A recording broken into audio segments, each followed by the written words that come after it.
let's go. Simentado na ito mga kabayan. Ayan o. Ayan na po yung progress rito. Dito na lang hindi pa na simento sa portion na ito.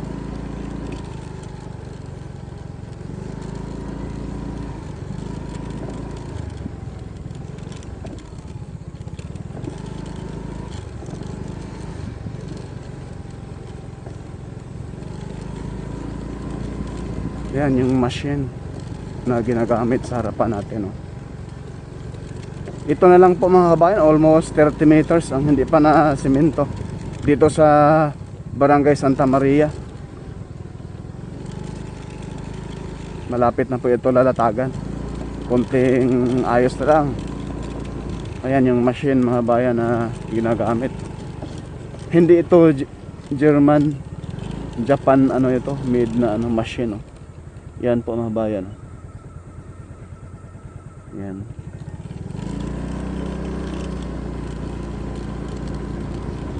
Dito sa kabilang side, sinimento na rin.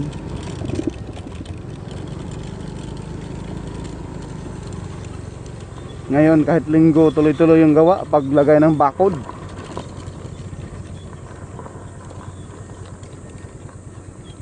Ayan yung tulay rito dati, ayan. Tuloy-tuloy na yung paglatag ng semento rito sa portion. Hanggang doon sa mismong ano na po yan mga bayan. Diretso sa Tiaong na.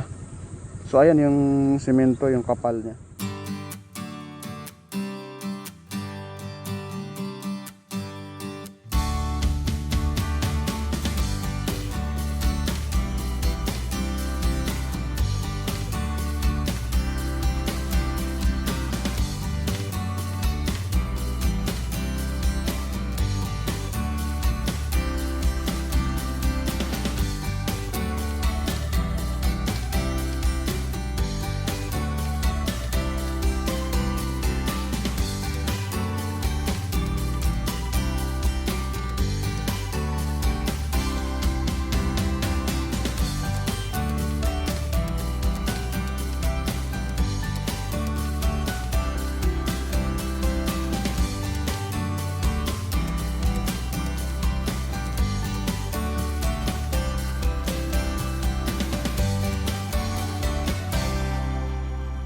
So dyan sa baba natin mga bayan, yung ilalim, yan na po yung Alaminos San Pablo Bypass Road. Sa pakanan, papuntang Barangay San Vicente. Itong pakaliwa, papuntang Alaminos at papuntang Lipa City, Batangas. At ito yung alignment sa taas ng SLEX, Toll Road 4 mga kabayan.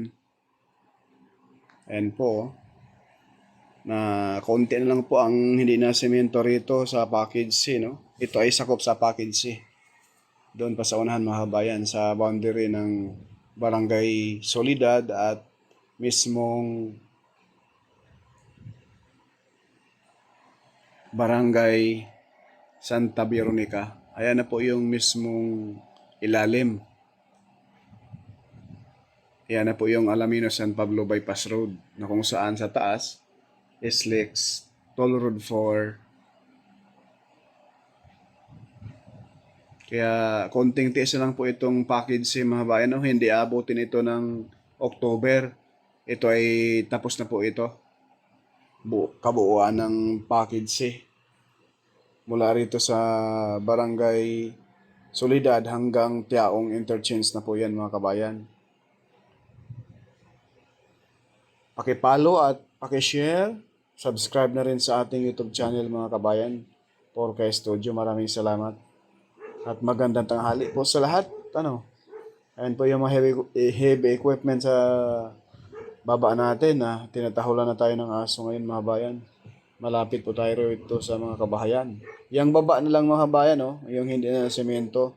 Halos 100 meters yata ito ang layo. Diyan sa unahan ay simentado na rin. Nag-start na rin po na maglatag ng semento mga kabayan.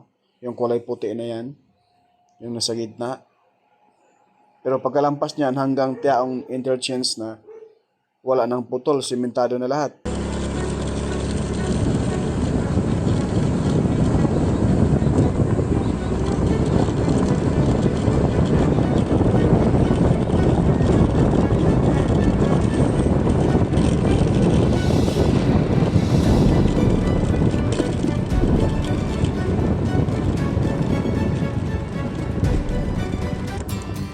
po, mula rito mga kabayan hanggang Tiaong na yan, simentado na yan mga kabayan. So ngayon, palipad muna tayo ng drone sandali. Yan, so ito yung susunod na semento. May isang lane pa.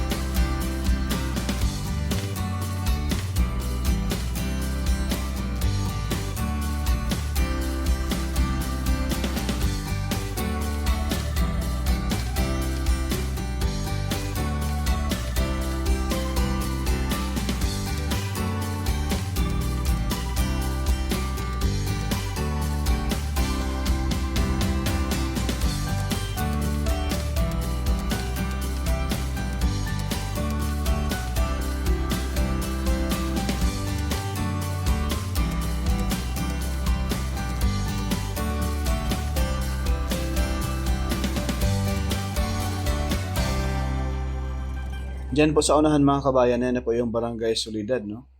Yan, mula rito, simentado na yan hanggang doon sa crossing ng Alamino San Pablo Bypass Road. Kung saan tayo nagsimula doon sa ating drone shot papunta rito mga kabayan. So far dito sa area ng Solidad to San Pablo Interchange ay may ito, bakit kaya may isang lane dyan na maiksi, hindi pa sinimento sa gawing right side mga kabayan? Ano kayang purpose niyan? Please comment po down below